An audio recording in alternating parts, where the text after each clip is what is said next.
믿음의 진보를 이루자라고 하는 제목을 가지고 서로 은혜를 나누기를 원합니다. 아브라함 하면 믿음의 조상이요, 그렇게 우리는 너무도 잘 알고 있어요. 그래서 믿음에 대해서 살펴볼 때에 아브라함 이야기를 꼭 그렇게 하게 됩니다. 왜 그렇습니까? 우리도 아브라함의 믿음을 따라 살아야 되는 그런 믿음의 백성들, 아브라함이 우리의 조상이기 때문에 그런 것이지요. 그런데 사실 믿음이라고 하는 것은 딱 떨어지는 명사다라고 그렇게 이야기를 할 수 있어요. 명사가 뭡니까? 눈에 탁 보이고 확실한 것. 사람, 나, 코, 이런 거 확실하잖아요. 확실할 때 이제 그렇게 쓰기도 합니다만은 믿음이라고 하는 것이 그렇게 이야기들을 하게 되죠. 그냥 딱 떨어지는 명사와 같은 그런 것입니다. 그래서 우리가 생각할 때 믿음이라고 하는 것은 한 정제된 것 같은, 딱 어떤 틀이 있는 것 같은 이런 생각이 든단 말이죠. 그런데 사실상 우리의 믿음을 보게 되면 잘 알지 못해요. 믿음이라는 것이 내가 정말 있는지 없는지 잘 알지 못합니다. 그런데 어느 날인가 갑작스레 생각을 할 때, 내가 믿음 있는 사람, 딱 뭐가 눈에 딱 보이는 거예요. 확실한 모습으로 되는 겁니다. 사실 이거는 오랜 세월 동안 다져져서 그렇게 된 거지 금방 되는 건 아닌데, 우리가 아는 것은 정말 내가 믿음이 있네, 그렇게 안다는 거죠. 확실하게 인식을 한다는 거죠. 물론 믿음이라고 하는 것은 성령께서 이렇게 주시니까 불현듯 어느 순간에 갑자기 되는 것은 맞습니다. 감동 줘서 내가 믿음이 확실한 어떤 확정을 가지고 있으니까 감동 줘요. 그래서 우리나라 이렇게 신앙생활을 보게 되면 간증이 많잖아요. 간증. 외국에도 이렇게 예배 시간에 예배가 끝난 다음에 한 사람이 나와서 그 예배 시간에 은혜 받은 그런 간증들을 짧게 이렇게 하기도 하고 그러는데, 우리는 그런 형식은 하지 않지만 간증 집회 이렇게 하지 않습니까? 이제 그런 사람들 간증 집회나 이런 것들 이렇게 보게 되면 믿음의 어떤 확실한 뭔가 가지고 있잖아요. 체험하고 이거는 그냥 명사예요. 그냥 정확한 거예요. 그런데 사실 그 믿음을 따지고 보면 언제부터 시작됐는지 이게 모르는 겁니다. 믿음이라고 하는 것이 언제 시작이 됐는지 알 수가 없는 거예요. 그래서 믿다 보니까 어느 땐가 저 사람이 갑작스레 변했네, 야, 확실히 뭔가 모습이 달라졌어? 우리의 눈에도 보이는 거예요. 확실하게 본인도 느끼게 되고 말이죠. 아이고, 그래, 내가 과거에는 그냥 뭔 대로 살았는데, 그런데 지금은 옛날보다 다르지 하면서 자기도 느끼는 거죠. 물론 성령께서 주시는 믿음이기 때문에 믿음이라고 하는 것은 사실 부족함이 없는 거예요. 왜? 성령님이 인도를 해 주시니까. 그러나 갑작스레 그런 완벽한 믿음을 갖게 되는 것은 그건 틀린 것이다. 그거는 아니라고 하는 거지요. 하지만 믿음을 어떤 명사형으로 설명하는 것보다 분명히 믿음이라는 것은 우리 눈에 보이고 느껴지고 다 그렇게 되지만은, 그러나 이거를 명사형으로 딱 잘라서 이야기하는 것보다 이제 다시 말하면 그냥 진행형으로 설명하면 어떨까, 동사형으로 설명을 하면 어떨까 하는 그런 생각을 가지게 되는 거죠. 그래서 오늘은 믿음의 진보를 이루자라고 하는 그런 제목으로 말씀을 드리려고 합니다. 보통 우리는 의자가 붙게 되면 사람의 누구의 이렇게 붙자되면 소유격이잖아요. 그래서 너의 집, 나의 집 이런 식으로 소유격으로 이야기하는데, 그런데 이 믿음의 진보와 같은 경우에는 형태로는 소유격이에요. 내 믿음이, 나의 믿음, 내가 믿음을 소유한 거예요. 그런데 이걸 주격으로 한번 우리가 생각해 보는 거죠. 다시 말하면 진보라고 하는 주체가 이 믿음이라고 하는 거죠. 명사형으로 이렇게 표현을 하고 있는데, 그러나 사실 믿음은 진보한다고 하는 그런 뜻에서 동사형 형태로 우리가 한번 생각을 해보자라고 하는 것입니다. 그래서 오늘은 믿음의 진보라는 그런 명제로 우리가 한번 살펴볼 건데, 앞서서 말씀드린 것처럼 믿음 하면은 아브라함을 떠오르게 되니까, 그렇기 때문에 믿음이 진보하다는 것 역시 믿음의 조상인 아브라함을 제대로 깨닫게 되면, 믿음이 어떻게 진보를 하고 있는구나 라고 하는 사실을 깨닫게 되는 겁니다. 올해 믿음의 회복이잖아요. 예배가 회복되고 기도가 회복되고 말씀을 읽는 것들이 좀 회복되고, 그동안 코로나로 인해서 참 침체됐는데 지금 뭐 더 과거보다 불안한 그런 상태에 있지만 과거보다 마음은 편해요. 그래도 17,000명만 그렇게 넘어가도 전에 100명만 해도 막 벌벌 떨었는데 무감각해져서 사람이 2년이 넘다 보니까 그렇게 되어버렸는데, 그러나 이 힘들고 어려운 시대에 이런 것들로 인해서 우리의 믿음이 얼마나 떨어졌습니까? 말할 수 없이 떨어졌어요. 그래서 오늘 이 말씀을 통해서 우리가 믿음의 진보를 이루고 믿음을 회복되는 역사가 있기를 주님의 이름으로 축원합니다. 첫째로 본문을 보면 아브라함은 믿음은 진보하는 것으로 그렇게 아브라함을 볼 때 확실하게 우리들에게 말씀을 하는 거예요. 오늘 본문을 보니까 여호와께서 아브라함에게 약속을 주시는 장면이잖아요. 그리고 이것은 처음이 아니다. 이미 12장부터 큰 민족을 이루겠다고 하나님께서 약속을 해 주셨어요. 그래서 여호와께서 아브라함에게 언약을 주시는 그런 장면들이 여러 곳곳에서 나오게 됩니다. 그러면 도대체 아브라함의 믿음이 언제부터 생겼느냐고 하는 그런 의문을 가지게 되는 겁니다. 아직 아브라함이 믿음이 없기에 하나님께서는 또다시 나타나서 언약을 주시는 것일까? 아니, 그렇다면 떠나라고 하는 곳에서 아브라함이 이제 떠났어요. 음성을 듣고 떠났습니다. 그때는 믿음이 있었던 것일까? 없었던 것일까? 뭐 이런 거 뭐 궁금하잖아요. 그런데 여기서 이런 생각을 우리가 갖습니다. 아마도 최초에 하나님께서 아브라함을 불렀을 때는 그 순간에는 하나님께서 믿음을 주셔서 믿음이 생긴 것으로 보이지만, 어느 순간부터 잘 모르고 있었는데 이제 내 믿음을 잃어버렸어. 그래서 자꾸 흔들리는 거예요. 뭐 우리의 경험도 마찬가지잖아요. 어느 때는 하나님이 믿음을 주셔서 믿음 있는 사람으로 된 것 같은데 어느 순간에 보니까 내가 믿음을 다 잊어버리는 그런 사람이 됐어요. 그런데 시간이 지나면서 또 믿음이 뭐 생기기도 하고 뭐 여러 가지 흔들리고 좌우로 흔들리고 뭐 그렇게도 살고 있습니다만은, 우리는 보통 어느 순간이든 잘 모르지만 어떤 때는 하나님을 잘 알기도 하고 어떤 때는 하나님을 잊어버린 것 같기도 하고 그렇게 살고 있습니다. 우리는 다만 이런 것들이 다 과정이라고 그렇게 생각하는 겁니다. 그래서 오늘 본문도 우리들에게 그 과정을 보게 하는 겁니다. 그러면 그 과정이 무엇일까라고 하는 것이죠. 자, 여호와께서 아브라함에게 후사에 대한 약속을 주셨을 때는 그걸 믿었다.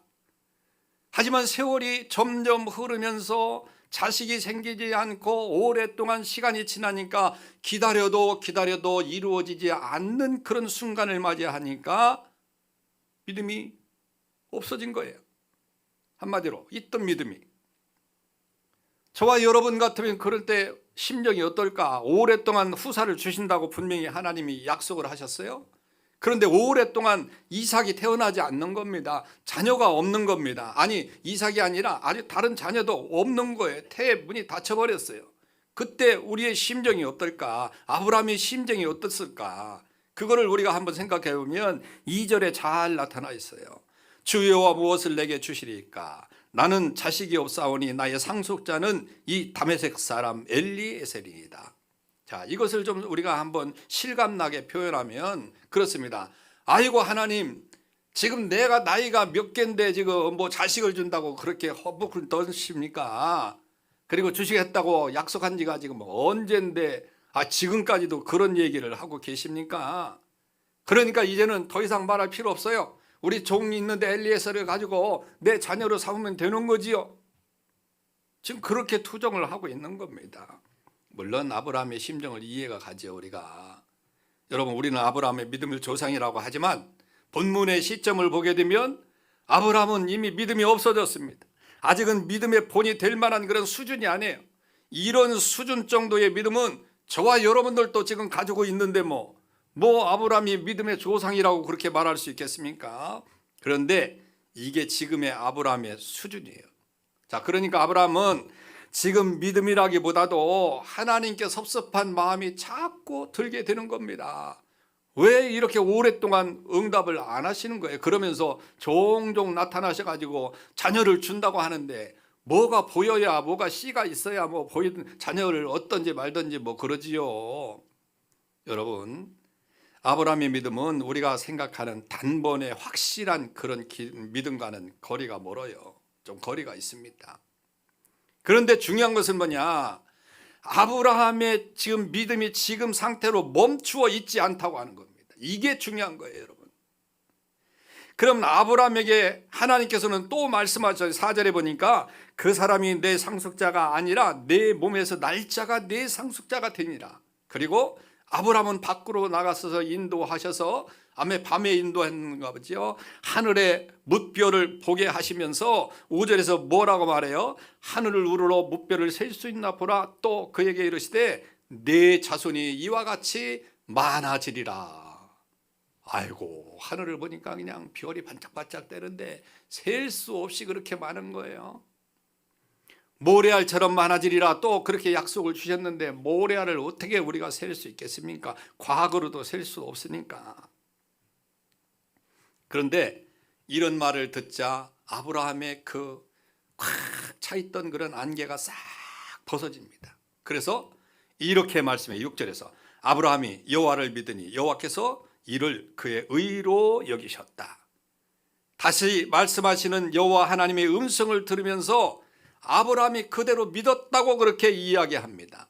이게 믿음이고 이 믿음을 보시고 하나님께서는 아브라함을 의로 여기셨다고 그렇게 말씀하고 있는 것이죠. 그러니까 그동안은 아직도 아들이 생기지 않았으니 눈여겨 보아오던 종인 엘리에셀이 상속자라고 그렇게 생각을 했는데, 그런데 이제 하나님께서 분명하게 안개를 거치게 하고 말씀을 주시겠다고 그렇게 하시니까 그때 믿음의 진보가 일어난 것이죠.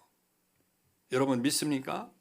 여러분, 사실 이러한 패턴은 아브라함의 생애에 여러 번 그렇게 계속돼서 이루어지는 것을 볼 수 있어요. 6절에 보니까 그가 이것을 믿음에 그의 의로 여기셨다고는 그런 표현이 나타납니다마는 처음부터 받은 이후 믿음의 진보를, 그런 모습을 여러 번 보여줬어요. 그런데 여러분, 자꾸 그 믿음이 없는 것처럼 그렇게 보였다가 또 다시 하나님의 말씀을 듣고 또 믿음의 진보를 이루는 그런 일들이 여러 장면 아브라함의 모든 삶 속에서 일어나게 됩니다. 12장을 보게 되면 하나님께서 아브라함을 부르시는 그때 장면이 나타나요. 그때 아브라함은 두려워하지 않고 말씀대로 어떻게 했어요?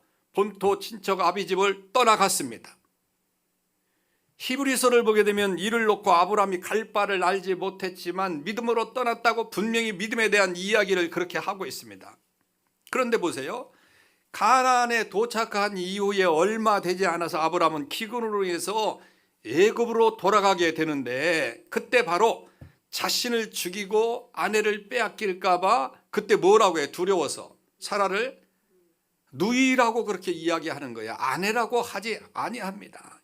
이 말의 표현이 아주 틀린 것은 아니에요. 누이는 맞습니다. 그러나 이것은 분명히 아브라함이 자기가 이제 살고자 하는 그런 아내를 누이라고 거짓말을 한 거죠. 속임수죠. 얼마나 치사한 그런 모습입니까?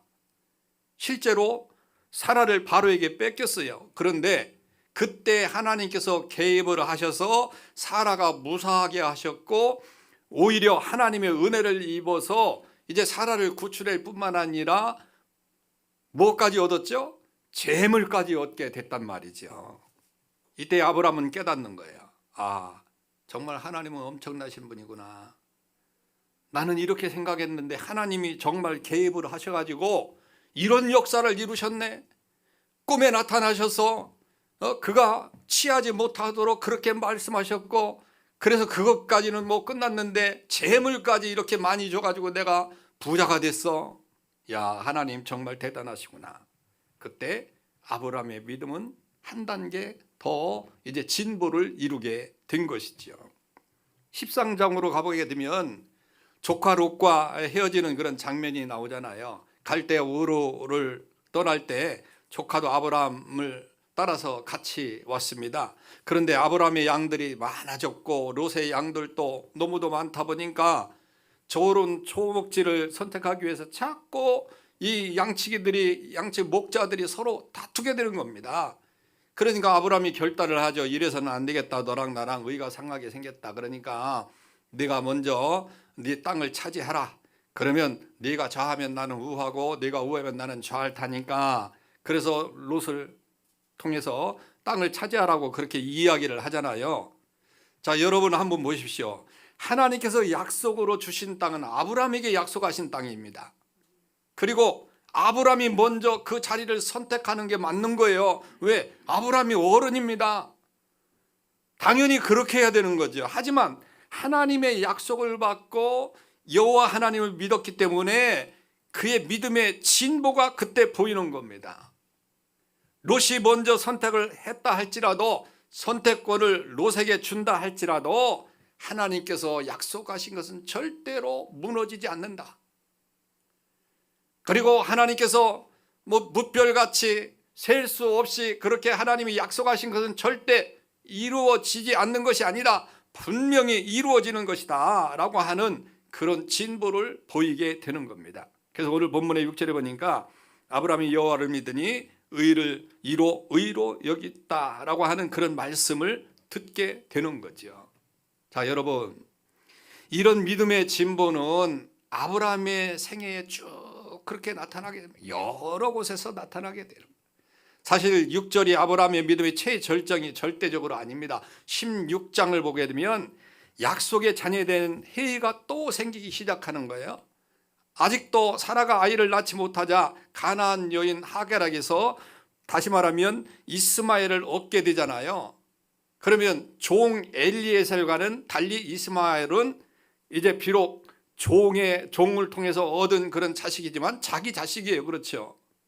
그러면은 그 엘리에셀과는 좀 다른 거예요. 왜? 자기가 이제 자기의 씨로 난 자식이니까.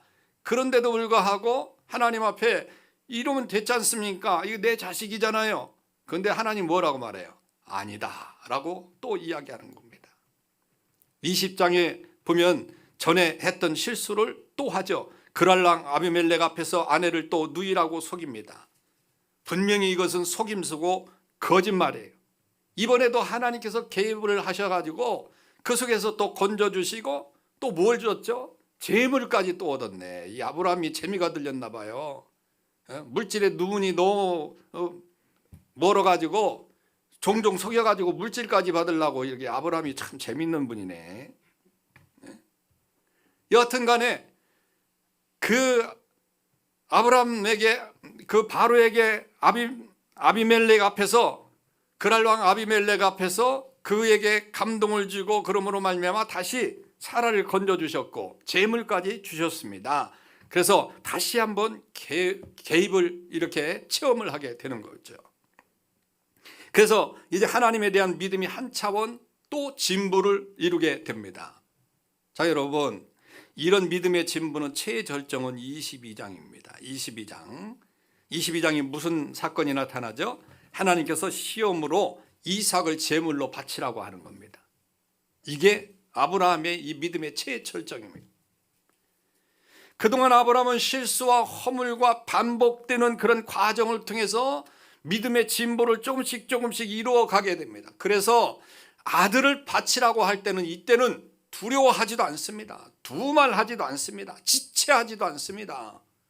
무조건 하나님의 명령에 따르는 거예요.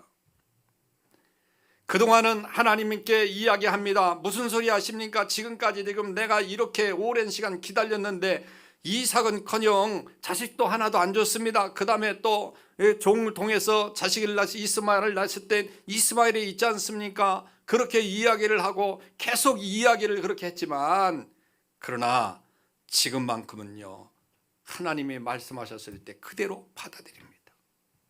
하나님에 대한 의심이 조금도 이제 들지 않는 거예요.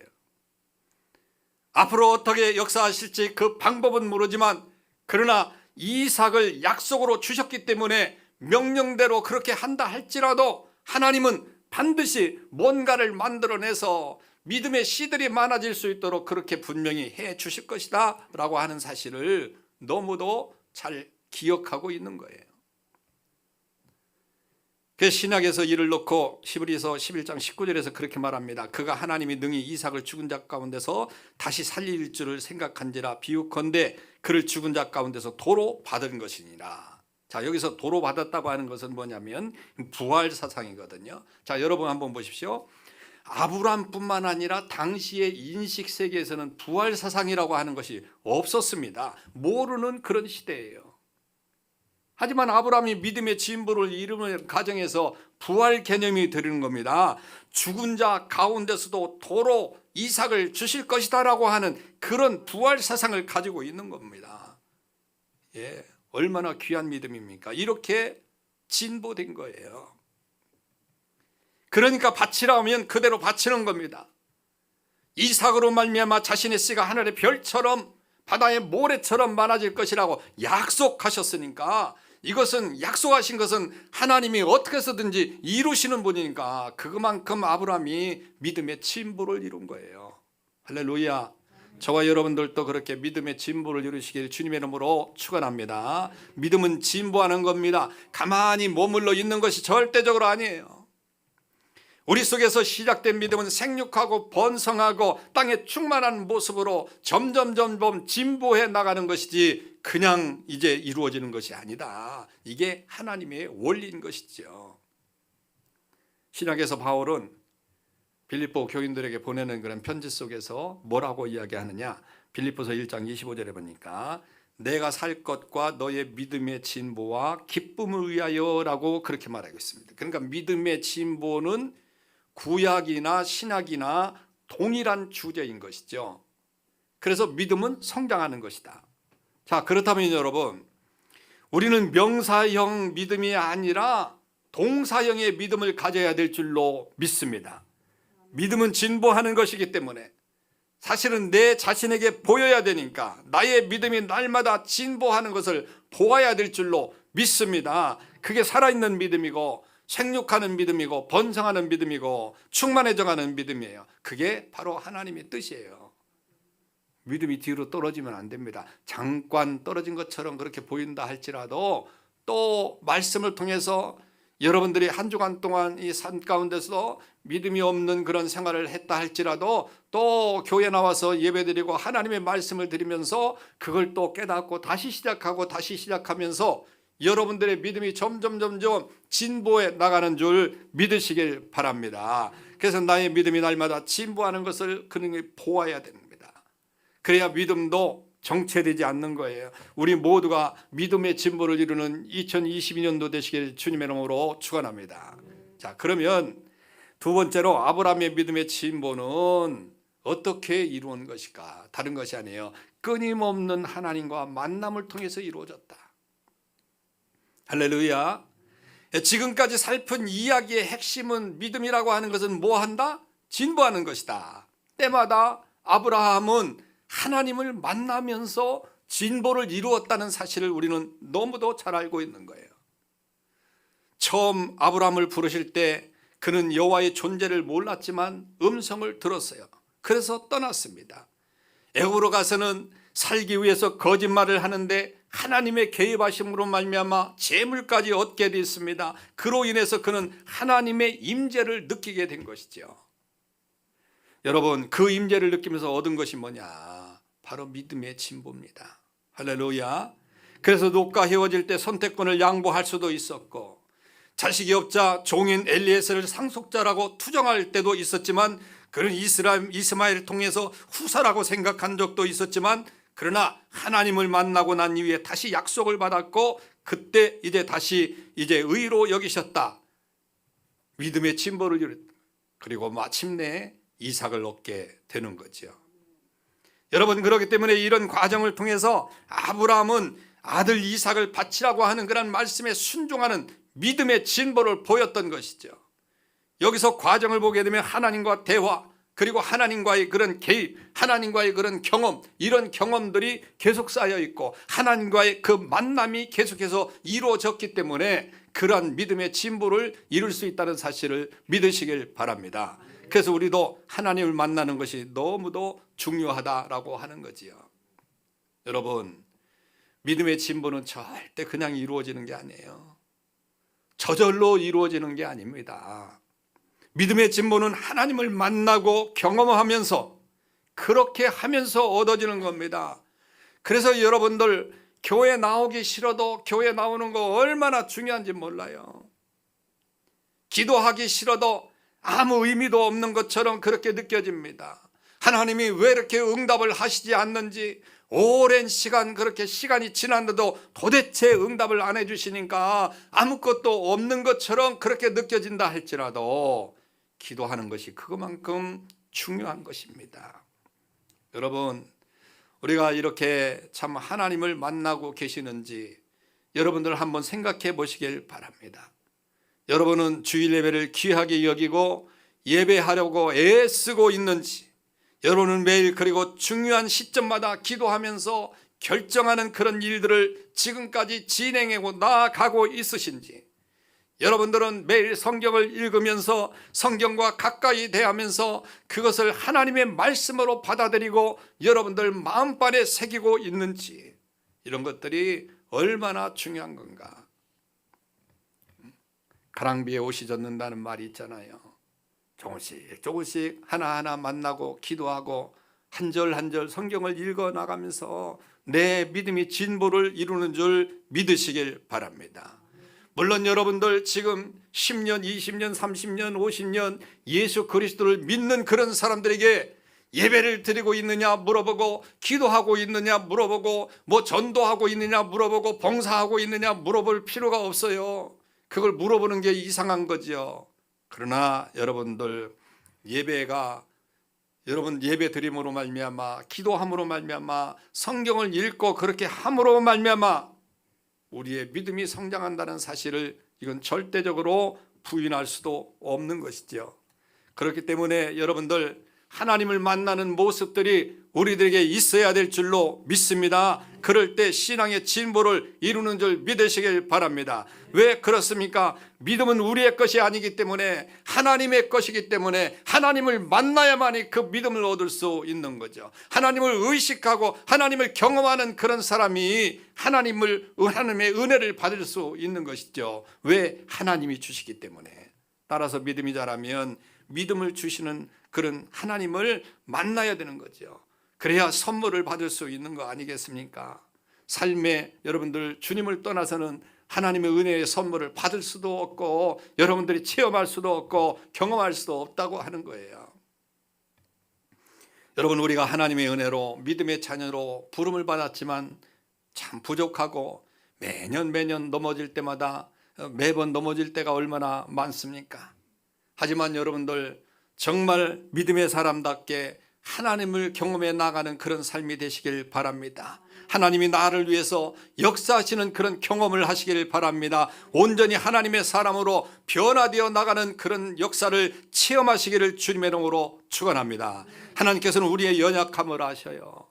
아브라함의 연약함을 아셔서 하나님이 만나고 말씀을 하시고 보여주시고, 그래서 이삭을 이제 거침없이 바칠 수 있는 그런 믿음의 사람으로 만들어 주셨던 것처럼 우리도 그것만큼 연약합니다. 그런데 지금까지의 삶을 보게 되면 하나님은 개입하셔서 우리의 모든 삶을 인도해 주셔서 지금 오늘 이 자리에 앉아서 예배드릴 수 있도록 그렇게 만들어 주시지 않았습니까? 할렐루야. 가정에서도 놀라가지 아니하고 가정에서라도 이제 예배드릴 수 있는 그런 사람으로 앉아 있을 수 있도록 그렇게 만들어 주시지 않았느냐라고 하는 거죠. 그만큼 하나님이 강권적으로 우리를 붙잡아 주시고 인도해 주셨어요. 머뭇거리지 아니하고 하나님이 말씀하시면 순종하기 위한 그런 수준까지 하나님이 우리를 그렇게 만들어 주셨어요. 그렇기 때문에 우리는 하나님이 말씀하시면 모든 것을 다 해낼 수 있는 그런 사람으로 된 거죠.